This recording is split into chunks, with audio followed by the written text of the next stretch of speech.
ചാരുകേശിയിലേക്ക് ഏവർക്കും സ്വാഗതം. ഞാൻ ജയശ്രീ രവീന്ദ്രൻ പട്ടാമ്പി. ധനുമാസത്തിലെ തിരുവാതിര നോൻപ് ഭർത്താവിൻ്റെ ആയുസ്സിനും ആരോഗ്യത്തിനും വേണ്ടിയിട്ടുള്ളത് സ്ത്രീകൾ അനുഷ്ഠിക്കുന്ന ഒരു ചടങ്ങാണ്. അപ്പം ഈ ദിവസം മക്കൾക്കും മകീരം നോമ്പ് മക്കൾക്ക് തന്നെയാണ് പറയുക. അപ്പം മക്കൾക്കും ഭർത്താവിനും വേണ്ടി ഒക്കെ ചെയ്യുന്ന ഒരു മറ്റുള്ളവർക്ക് വേണ്ടി ചെയ്യുന്ന ഭർത്താവിന് വേണ്ടി, അപ്പം നമ്മൾക്ക് നെടുമംഗല്യത്തിന് മംഗലയാതീരനൽപുരാണം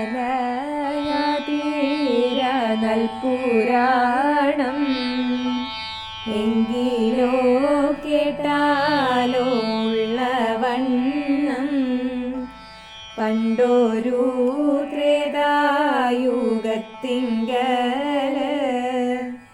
ഉത്തമനായോരു വൈദികനും പുണ്യമായി കന്യകയും ജനിച്ചു. അക്കന്യകാലേ ചെറുപ്പത്തില് ബുദ്ധി തെളിഞ്ഞോരു പൂജ ചെയ്തു. അഷ്ടമി എന്നോരു നോൽമ്പവൾക്ക് ആതിര എന്നോരു നോൽമ്പവൾക്ക് പൂരം കുളിച്ചവൾ നോറ്റിരുന്നു. പാർവതി വാഴ്ക വാഴ്കെന്നും ചൊല്ലി മലർമങ്ക വാഴ്ക വാഴ്കെന്നും ചൊല്ലി കൊങ്ക കൊളുത്തു വരുന്ന കാലം ഉത്തമനായോരു വൈദികനും വന്നിട്ട് കർമ്മ വിവാഹം ചെയ്തു. കുടികൂളി കല്യാണം കഴിയും മുൻപേ ഈശൽ കൂടാതെ വന്നന്തകനും വൈദികൻ തന്നെയും കൊണ്ടുപോയി. കഷ്ടനീതെന്നു മുറമുഴങ്ങി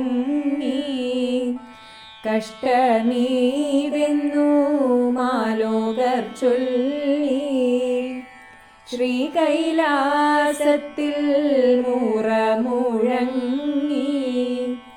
മാമലമംഗമനം തെളിഞ്ഞു. പൂമുടി മാലയും ചൂടും നേരം കന്യകരയുന്നൊരൊച്ച കേട്ടു. കയ്യിലെ മാലയും താനെറിഞ്ഞു. നെഞ്ചിടമെല്ലാം നിറം പകർന്നു. നീലകണ്ഠൻ തിരുകാൽക്കൽ ചെന്നു. പാർവതി താനും അരുളി ചെയ്തു. എന്നൂടെ ചങ്ങാതിയായവളെ ഇന്നലെ കർമ്മ വിവാഹം ചെയ്തു.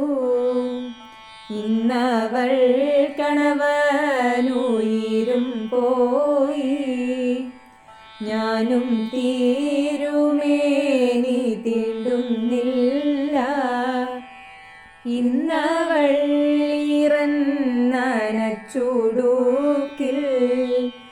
ഞാനും നനച്ചു പിഴിഞ്ഞുടുക്കും. ഇന്നവൾ താലി അഴിച്ചിടുകിൽ ഞാനുമേ താലി അഴിച്ചു വയ്ക്കും.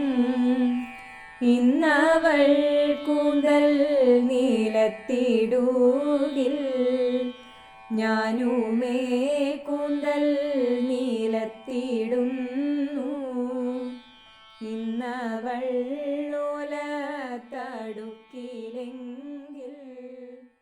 ഞാനും. എല്ലാവരും കണ്ടു എന്ന് വിചാരിക്കണം. എല്ലാവർക്കും ഇഷ്ടപ്പെട്ടിട്ടുണ്ടാവും. ചാനൽ സബ്സ്ക്രൈബ് ചെയ്യണം. അടുത്ത എപ്പിസോഡ് കാണുന്നവരെ നന്ദി, നമസ്കാരം.